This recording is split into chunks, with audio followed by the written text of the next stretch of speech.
नमस्कार, आप देख रहे हैं न्यूज 24। मैं हूं शीतल राजपूत। यूपी में बीजेपी से आज फिर कुछ बड़े विकेट गिरे। पार्टी में मचे भूकंप के बीच दिल्ली से एक बड़ी खबर आई। बीजेपी ने फिलहाल 100 विधायकों के टिकट काटने वाले प्लान को पोस्टपोन करने का फैसला किया है। इसके बदले कुछ विधायकों की सीटें अदला बदली की जा सकती हैं ताकि डैमेज कंट्रोल हो सके। उधर समाजवादी पार्टी ने सहयोगी दलों के साथ सीट बंटवारे का फॉर्मूला तैयार कर लिया है। 50 सीटें अखिलेश यादव ने सहयोगी दलों को दी हैं। इसके अलावा उनके कुछ उम्मीदवार समाजवादी पार्टी के टिकट पर चुनाव मैदान में उतरेंगे।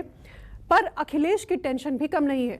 सीट बंटवारे के लिए बुलाई गई मीटिंग से जयंत चौधरी गायब रहे।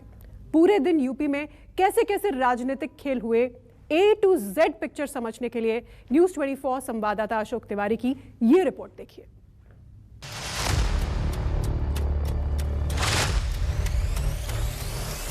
ये बदलाव आपको दिखाई दे रहा होगा। आपने देखा है प्रदेश को बदलते हुए। जनता है जो परिवर्तन लाने जा रही है। तड़पते रहे अपने सम्मान और पहचान के लिए, इनको सम्मान पहचान नहीं मिल पाया।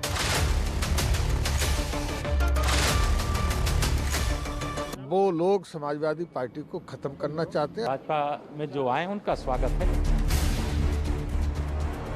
तोड़फोड़ के खेल का दूसरा दिन था। इधर के लोग उधर गए, उधर के लोग इधर आए। इधर उधर के खेल को देखकर पब्लिक भी कंफ्यूज होती रही। पूर्व सांसद अवतार सिंह भड़ाना बीजेपी को टाटा बाय बाय बोलकर आरएलडी में आ गए। योगी सरकार के मंत्री दारा सिंह चौहान ने बीजेपी से इस्तीफा दे दिया। बदायूं के बिलसी से बीजेपी विधायक राधा कृष्ण शर्मा समाजवादी पार्टी में शामिल हो गए। सहारनपुर की मुजफ्फराबाद सीट से कांग्रेस के विधायक इमरान मसूद भी समाजवादी पार्टी में शामिल होने का ऐलान कर बैठे। सहारनपुर की सदर सीट के विधायक मसूद अख्तर ने भी समाजवादी पार्टी ज्वाइन करने का ऐलान किया। सिर्फ समाजवादी पार्टी ही गोल पर गोल नहीं किए जा रही थी, बल्कि सामने वाली टीम बीजेपी थी, जिसने पहला गोल दागा सिरसागंज से 3 बार समाजवादी पार्टी के विधायक हरिओम यादव को तोड़कर। हरिओम यादव मुलायम सिंह यादव के रिश्ते में समधी लगते हैं। हरिओम यादव ने बीजेपी ज्वाइन कर लिया।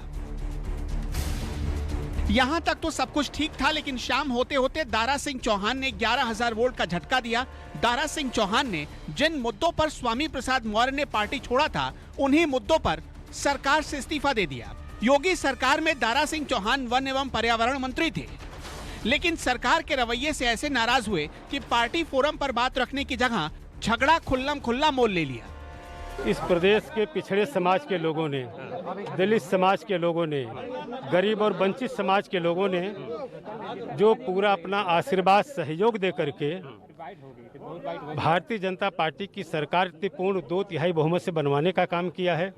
5 साल तक वो तड़पते रहे अपने सम्मान और पहचान के लिए, इनको सम्मान पहचान नहीं मिल पाया। आप सभी लोग जानते हैं, आज हर जगह आंदोलन, सड़कों पे धरना प्रदर्शन सब कुछ रहा। और इस बात को लेकर के मैं हमेशा अपने नेताओं से कहता रहा, लेकिन उनकी अनसुनी कर दी गई, उस पर ध्यान नहीं दिया गया। मेरी टिकट के लिए कोई नाराजगी नहीं, न मैं तो एमएलए हूँ, एमएलए तो मैं हूँ ही। मुझे कोई टिकट की कोई वो नहीं थी कि मेरा टिकट कट रहा था या कोई काट रहा था, ऐसा नहीं। जब प्रदेश के तमाम जो गरीब समाज के लोग, मैं कहा ना कि जिनके आशीर्वाद से इतना बड़ा बहुमत मिला हमारी सरकार बनाने के लिए भारतीय जनता पार्टी की, जब वो उपेक्षित रहेंगे तो मैं टिकट लेके क्या करूँगा और सरकार में मिनिस्टर रह के क्या करूँगा जब उनको न्याय नहीं दिला पाऊंगा मैं। पिछले 24 घंटे में बीजेपी के कितने विकेट गिरे? दारा सिंह चौहान, जो कि मधुबन सीट से विधायक थे, उन्होंने इस्तीफा दे दिया। पडरौना से विधायक स्वामी प्रसाद मौर्य चले गए। पिलहर से विधायक रोशन लाल वर्मा चले गए। कानपुर देहात से विधायक भगवती प्रसाद सागर चले गए और बांदा के विधायक ब्रजेश प्रजापति चले गए। लेकिन इन्हीं 24 घंटों में बीजेपी ने भी दूसरी पार्टियों में सेंध लगाई। कांग्रेस के विधायक नरेश सैनी बीजेपी में शामिल हो गए। एसपी के विधायक हरिओम यादव बीजेपी में शामिल हो गए। पूर्व विधायक धर्मपाल सिंह भी बीजेपी में शामिल हो गए। नहीं, हम लोग माननीय योगी जी से और आदरणीय प्रधानमंत्री मोदी जी के नीतियों, उनके कार्यक्रम देश को विकास के पथ पर ले जा रहे हैं, उनसे प्रभावित होकर भारतीय जनता पार्टी ज्वाइन। मैं भाजपा की नीतियों से प्रभावित होकर मैंने भाजपा को ज्वाइन किया है। बेहद से आप विधायक है, क्या दोबारा वहीं पे ज्वाइन करेगा? उसी सीट से राष्ट्रीय नेतृत्व, जो राष्ट्रीय नेतृत्व का काम है, जो राष्ट्रीय नेतृत्व का, जो राष्ट्रीय नेतृत्व फैसला करेगा उसको मैं मानूंगा। अब 30 दिनों का हाल देखिए। 30 दिन यानी 720 घंटे में बीजेपी के 20 नेता समाजवादी पार्टी में शामिल हो गए और करीब 2 और मंत्री और 10 विधायक लाइन में लगे हैं।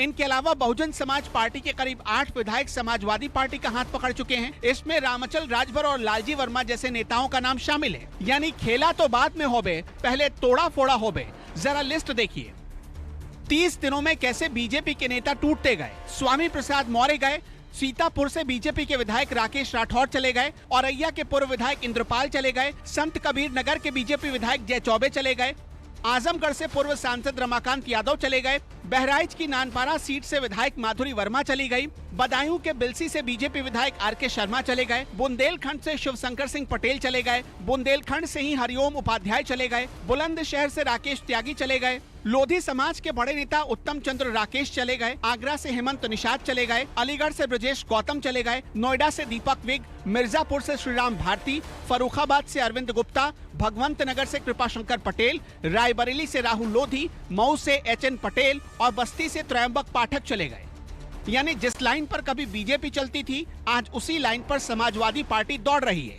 आगे आगे देखिए होता है क्या, बारी बारी से आपके सामने सब कुछ आएगा जो होने वाला है। ये कहा जा रहा है कि बीजेपी में अभी भी आप बने हो, तो अभी भी आप बीजेपी में हैं। मैं कह रहा हूं कि आगे आगे देखिए होता है क्या, अभी तमाम फैसले आपके सामने आएंगे और ये भी उसमें एक कड़ी होगा, लेकिन उस घड़ी का इंतजार करिए जब वो वक्त आएगा। कब तक आएगा वक्त? वो जल्दी आने वाला। अच्छा, ये बताइए कि अखिलेश यादव ने फोटो ट्वीट किया, समाजवादी पार्टी में जा रहे हैं आप। देखिए, उन्होंने मेरे इस्तीफे का स्वागत किया है, इसके लिए मैं उनको धन्यवाद देता हूँ। राजनीति में लिया गया फैसला और कमान से निकला हुआ तीर कभी वापस नहीं होता है, इसलिए एक बार इस्तीफा हो गया तो हो गया। समाजवादी पार्टी के खेमे से खेलने उतरी आरएलडी ने भी आज बीजेपी का एक विकेट ले लिया, अवतार सिंह भड़ाना के रूप में।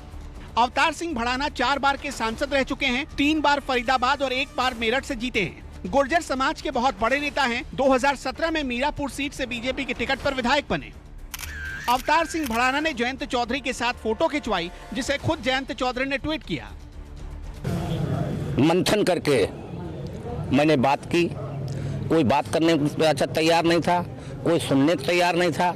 अधिकारियों ने, ये पूरी सरकार चंद अधिकारियों ने और चंद भारतीय जनता पार्टी के नेताओं ने चलाई।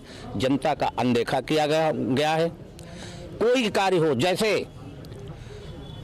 वादा किया था कि हम बेरोजगारी दूर करेंगे, किसानों की आय दुगनी करेंगे, जितने हमारे प्रवासी लोग उत्तर प्रदेश छोड़ के जिससे 5 साल पहले दूसरे राज्यों में काम करने जाते थे, क्या कोई रुका? क्या कोई रोजगार दिए ऐसे?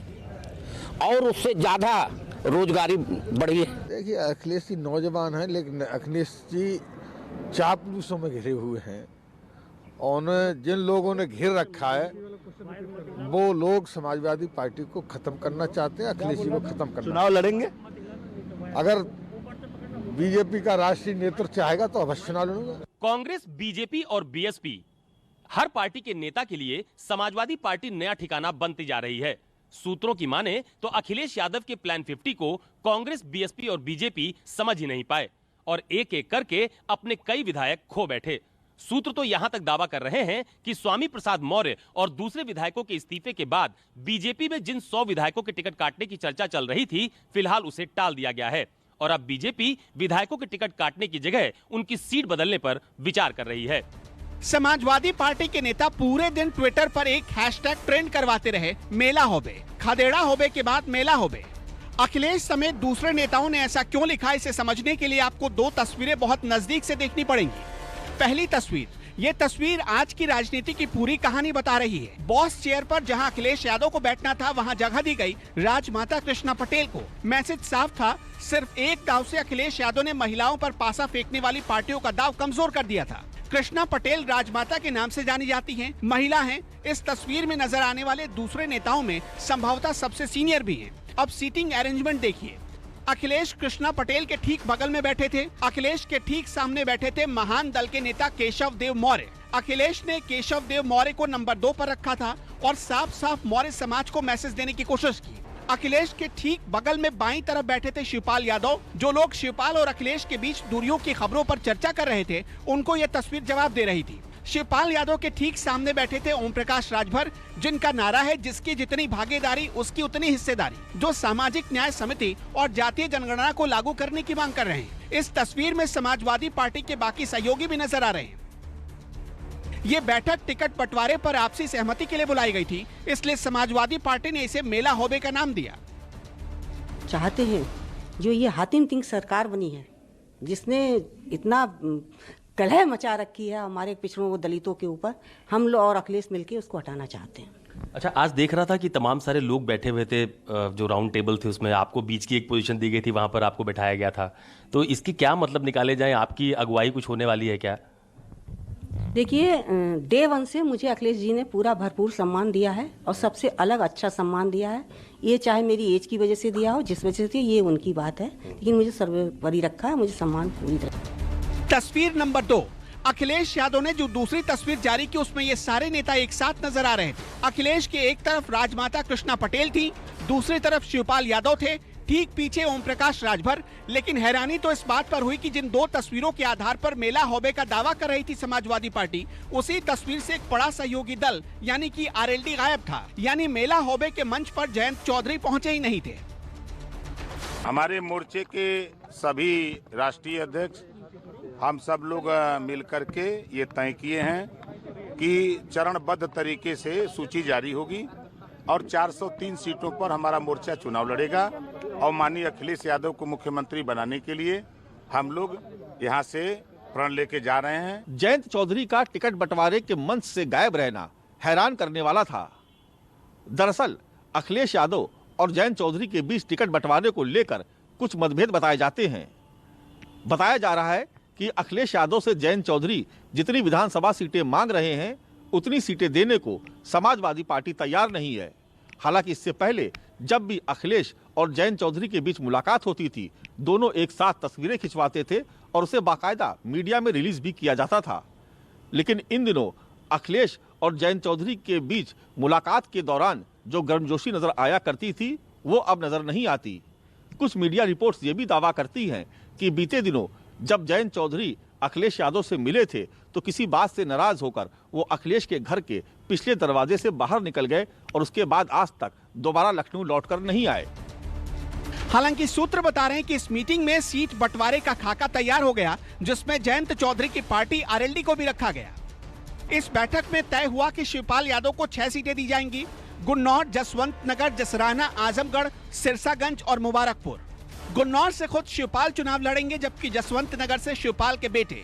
सूत्र बताते हैं कि आरएलडी को 25 सीटें देने पर सहमति बनी है। सुहेलदेव भारतीय समाज पार्टी 8 सीटों पर लड़ सकती है, महान दल को 3 सीटें और जनवादी पार्टी को 3 सीटें मिल सकती हैं, जबकि टीएमसी और एनसीपी को 1-1 सीट मिल सकती है।